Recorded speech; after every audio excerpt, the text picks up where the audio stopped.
E aí, estamos de volta. Muito bem, sejam muito bem-vindos à nossa mais uma aula de língua portuguesa de hoje, que vai dar continuidade ao conteúdo que a gente começou anteriormente, agora há pouco. E vai falar sobre prefixo e sufixo. E mais adiante a gente vai aí passar para a ortografia, que é o uso do H. Tá bom? Tudo bem?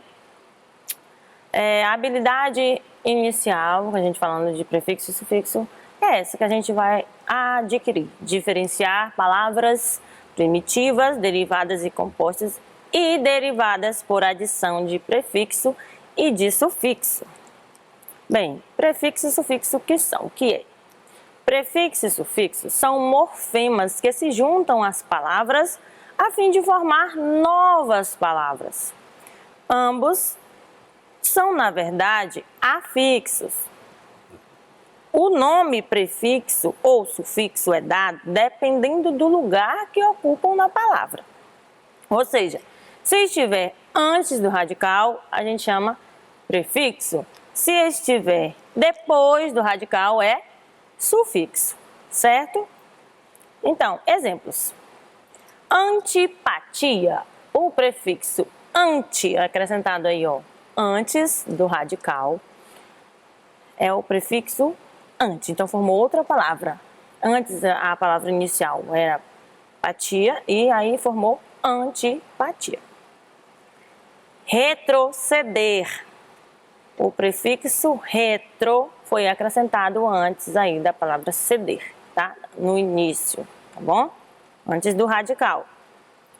Tolerante. Anti é um sufixo, foi acrescentado no final da palavra tolerar, tolera, tá bom? Formou a palavra tolerante.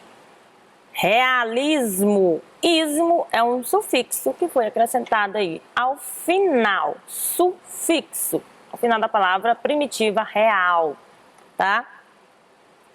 Prefixo, o que é mesmo? É um tipo de morfema e afixo que forma uma palavra através de um determinado radical.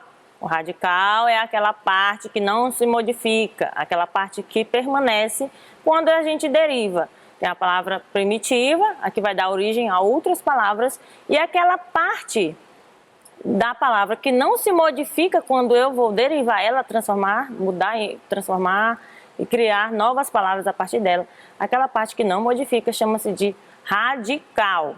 Então, o prefixo, ele forma uma palavra através de um determinado radical, sendo adicionado na frente do radical, formando uma nova palavra que pode ter significado diferente, mas continua mantendo a mesma classe gramatical. Se é substantivo, vai continuar, a palavra inicial primitiva é um substantivo. Quando eu acrescento um prefixo, aí no início, antes do radical, na frente do radical, mesmo transformando em uma outra palavra, esta palavra não vai mudar a classe, vai continuar sendo substantivo. Se é adjetivo, mesmo acrescentando o meu prefixo e transformando em uma outra palavra, vai manter a classe gramatical, vai continuar sendo adjetivo. E assim vai, entendeu?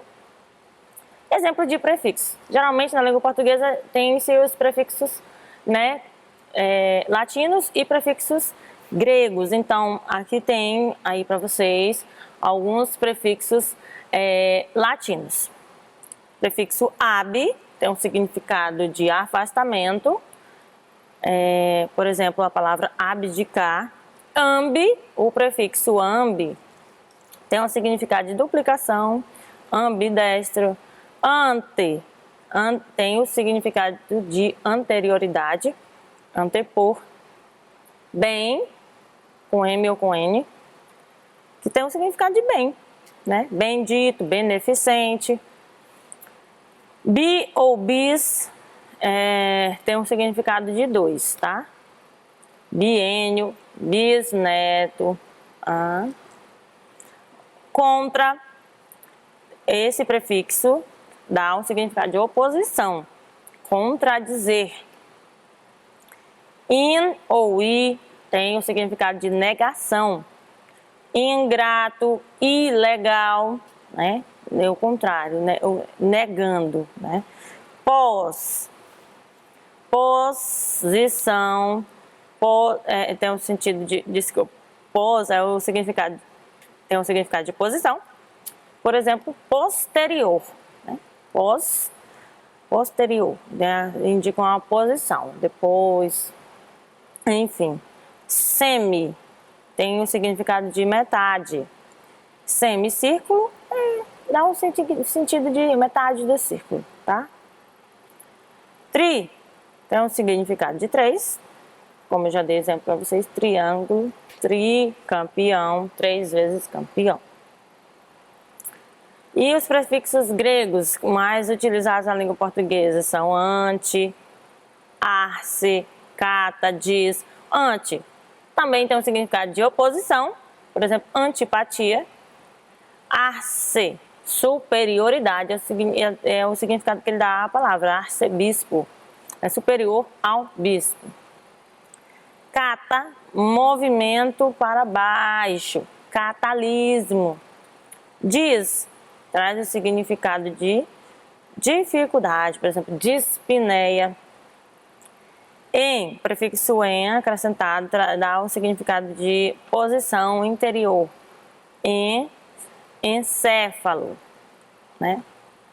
Epi, posterioridade, epílogo. Eu, também traz o significado de bem ou de bom. Eufonia. Hiper, excessivo, muito, bastante. Por exemplo, de tensão, hipertensão, muita tensão. Para, significado de proximidade, né? Paralelo. E anterioridade, prólogo, etc. Sufixo que é um tipo de morfema e afixo, assim como o prefixo, que formam uma palavra através de determinado radical, né? Só que a diferença é que ele é adicionado ao final do radical, formando uma nova palavra e que pode ter um significado diferente e que também pode mudar e formar uma nova classe gramatical. Antes, por exemplo, se ela pertencia a um substantivo, eu acrescentando um sufixo, no final dela eu posso estar transformando ela em um verbo, né? Exemplos. Temos os sufixos nominais e os sufixos verbais. E tem aqueles sufixos que formam outras palavras que nem são substantivos, né? Nem são nomes e nem são verbos, tá? Exemplo dos sufixos nominais. Os sufixos nominais se juntam ao radical para formar o quê? Substantivos e adjetivos. São eles formam, os sufixos aumentativo vai formar o aumentativo de algumas palavras e os diminutivos vai formar o diminutivo, é o grau. Tanto faz se é um substantivo ou um adjetivo. Os sufixos ão, aço, arel, arra, arrão, eirão, urso são exemplos de sufixos que formam o aumentativo de substantivos e adjetivos. Por exemplo, paredão, da palavra primitiva parede, ricaço, da palavra primitiva rico, e aí vai. Grandalhão, da palavra primitiva grande, e aí vai, enfim. Os sufixos diminutivos, eles vão formar o grau diminutivo das palavras, dos nomes ou adjetivos. Inho, zinho, acho, ixo, ou ixa, eco, ou eca, ela, ote, isco. E aí tem os exemplos. Riacho, por exemplo, o sufixo acho foi acrescentado ao radical da palavra primitiva rio, tá? Soneca, o sufixo eca foi acrescentado ao final do radical da palavra primitiva sono. E assim vai, tá? Sufixo verbal são o quê? Eles se juntam ao radical para formar verbos. Temos os sufixos ear e ejar, que significa, né, vai trazer o significado de uma ação que se repete. Por exemplo, folhear, espernear, gotejar, apedrejar. Ok? Icar itar e iscar são sufixos, né? Aquele morfemazinho acrescentado no final de palavras para formar um verbo que vai trazer uma ação diminutiva e que se repete. Bebericar, saltitar, petiscar. Esse e esse são os sufixos que formam verbos, acrescentado no final de palavra para formar verbo, que traz uma ação que principia, tá? Que dá início, amanhecer, anoitecer, né? A ação que inicia a noite, tá? Florescer, rejuvenescer, enfim. E também temos o sufixo mente, que ele é acrescentado ao final de radical de palavras, ele não vai transformá-las em substantivo ou adjetivos e nem em verbos, tá? Vai formar aí um advérbio, tá? Como a gente não estudou sobre advérbios, a gente já entende. Sufixo mente forma outras palavras existentes sim. Exemplo, calmamente, da palavra primitiva calma. Agitadamente, da palavra primitiva agitado. Tranquilamente, da palavra primitiva tranquilo. Antigamente, da palavra primitiva antigo. Possivelmente, da palavra primitiva possível. Realmente, da palavra primitiva real. Ok? Então, vamos exercitar. Vamos ler esse texto aqui. Durante a aula, no meio de uma explicação importante, posso ir no banheiro? Nasceu 7 gatinhos em casa. Ou minha mãe fez bolo de laranja hoje. Aí as professoras pira. Essa é uma brincadeira, né? Uma pequena brincadeirinha aí sobre como a professora, os professores estão dando aula. E aí, no meio de uma explicação importante, os alunos começam a falar coisas nada a ver com o conteúdo, que acaba atrapalhando a aula. E aí, terminando essa leitura, a gente vai tirar no primeiro e do segundo balão 2 palavras formadas por sufixo. No primeiro balão tem posso ir no banheiro? A palavra formada por sufixo é banheiro. Da palavra primitiva banho, acrescentado o sufixo eiro. Tá aí, escrevi. E o segundo balão, segundo balão, nasceu, não. Segundo balão, fez um bolo de laranja hoje. Primeiro e segundo balão. Gatinho. Ah, tá. Nasceram 7 gatinhos. Inho. Inho aí é o sufixo acrescentado à palavra primitiva gato. Mostrei e escrevi. Ok. Complete as palavras abaixo com o prefixo in, escrito com N ou com M, dependendo da posição onde esteja. Se vier antes de P e de B, daquela regrinha, o M vier antes de o in, né, no caso, vier antes de P e de B, você vai escrever com M. Pronto, aí o que não for, se não for nem P nem B, já vai ser com N. Então, vamos acrescentar os prefixos in e des. A palavra amor, felizes, acordar e próprio. Na palavra amor, eu vou acrescentar inamor, não existe, eu vou acrescentar desamor. Felizes, infelizes com N, porque a próxima palavra aqui não é nem P nem B. Acordar, desacordar. Próprio, impróprio, com M, porque a próxima letrinha aqui é um P, e vale aquela regrinha de M escrito antes de P ou de B, certo? Sem erro. Escreva as 5 palavras que sejam formadas por sufixo eiro e inho. Então, você pode estar pensando aí na sua casa que palavras são essas, já pode ir falando. Pode falar em voz alta para quem estiver perto de você. Ou tente aí fazer com que eu ouça, o importante é você participar. Porque se você participa, você aprende. Então, eu mesma vou colocar aqui 5 palavras que têm o sufixo eiro e sufixo inho. Por exemplo, dinheiro, passageiro, da palavra primitiva passagem, Na verdade, a palavra primitiva, enfim, é a palavra passagem mesmo. Outra, inho, marinho, da palavra primitiva mar. Carteiro, da palavra primitiva carta. Eiro, botar mais um com inho. Carrinho, da palavra primitiva carro. E mais um com eiro. Ferreiro, da palavra primitiva ferro. Ok, vamos mudar agora de conteúdo. O conteúdo agora é o uso do H. Usa-se H. Onde? Como? Ortografia agora. Usa-se H no início ou final de algumas interjeições. Por exemplo, a, i, em,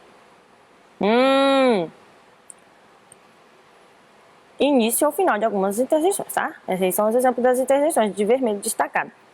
Também usa-se o H onde? No início de determinadas palavras em decorrências de questões etimológicas. Hoje, palavra de origem latina, caracterizada por ode. Então, hoje já é uma palavra aí que já vem de outras origens, questão de outras línguas, que foi adaptada ao português e é escrita com a inicial H, tá, gente? Horizonte também, que é de uma origem de uma outra língua, que é adaptada ao português, é de origem grega, relativa à palavra horizon. Também se inicia com H. Hesitar e hilários e suas respectivas variantes, entre outras. Tem muito mais, você também pode estar procurando o dicionário, quando você estiver na dúvida, ou lendo. Quanto mais você lê, é aquele ditado, melhor você fica. Quanto mais você lê, melhor você escreve as palavras, porque aí você vai aprendendo. Na formação também, quando se usa o H, na formação de alguns dígrafos, representados por CH, LH e NH. Exemplo, cachorro, palhaço, milho, passarinho. Aí os dígrafos que eu mostrei para vocês. CH, LH e NH. Também usa-se o H no substantivo próprio, representado por Bahia, em decorrência da secular tradição. Só que, porém, o adjetivo pátrio, que corresponde à Bahia, né, ao estado da Bahia, que forma baiano, já não leva o H. Onde se usa o H também? No início de algumas palavras compostas, tais como hiper, que inclusive hiper, hidro, hipno, hexa, são alguns prefixos, né, que formam outras palavras derivadas. Então, algumas compostas, temos hiper, requintado, hiper, resistente. De hidro, que o significado se refere à água. Hidroginástica, ginástica na água lá. Hidromassagem. Hipno, relacionado ao sono. Hipnotizar, hipnose. Hexa, que tem relação com o número 6. Hexágono, é uma figura plana formada por 6 lados ou 6 ângulos. Hexa, quantidade 6, e ágono, ângulos, tá bom? Hexacampeão também, hexa, que é o prefixo relacionado ao número 6. 6 vezes campeão. Hepta também em relação ao número 7, tá? Heptágono é aquela figura, aquele polígono formado por 7 lados, 7 ângulos, e heptassílabo. É uma palavra, deve ser uma palavra formada por 7 sílabas. Hepato, esse prefixo hepato é relacionado ao fígado. Por exemplo, hepático, hepatite. E o prefixo hipo, que se refere a baixo, menor. Hipoglicemia, hipotermia. Todas essas palavras aí compostas, elas são escritas com H no início, tá? Bom, agora a gente vai ler aqui o texto bem legalzinho de Pedro Bandeira. As maluquices do H. O H é a letra incrível, muda tudo de repente. Onde lê se intromete, tudo fica diferente. Se você vem para cá, vamos juntos tomar chá. Se o sono aparece, tem um sonho e adormece. Se sai galo do poleiro, pousa no galho ligeiro. Se a velha quiser ler, vai a vela acender. Se na fila está a avó, vira filha, veja só. Se da bolha ele escapar, uma bola vai virar. Se o bicho perde o H, com o bico vai ficar. Ora escrita sem H, ora bolas vai virar. Gente, vamos mostrar aqui, vamos destacar as palavras onde o H se intrometeu ou onde ele saiu. Bem, de cá, tá destacado, ele se intrometeu aqui está o H, formou a palavra chá, inclusive o dígrafo, né? Tem aquelas regrinhas lá, onde está na formação de dígrafo, CH. Ok. De sono, ele se entrou aqui, virou sonho, formou o dígrafo NH. Vou mostrar aqui a palavra toda, vou destacar. Velha. Na verdade, dessa palavra ele já saiu, ficou vela. E da fila ele entrou, ficou filha. O LH também aqui, ó, o dígrafo.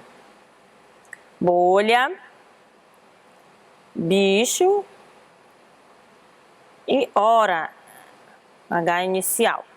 Pronto, essas palavras a gente vai colocar aqui no quadro. Complete o quadro com as palavras no texto que tenham a letra H.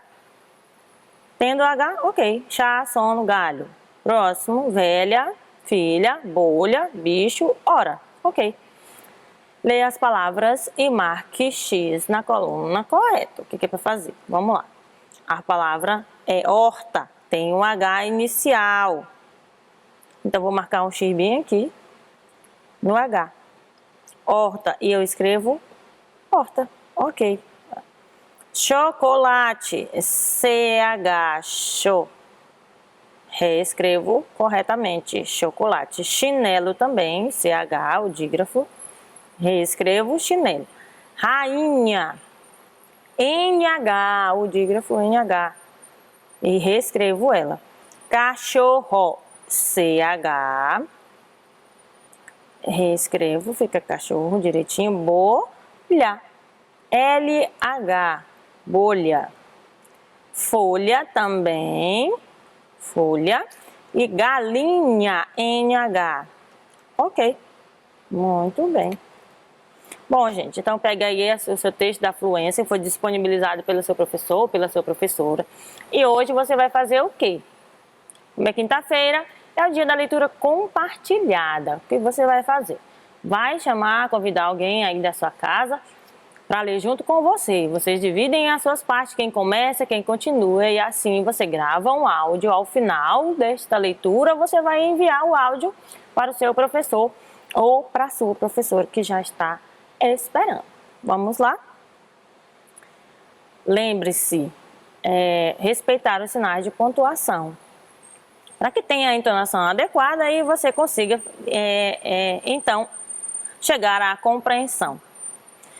É o texto 3. E vamos lá. Joãozinho vai fazer uma pescaria com o pai.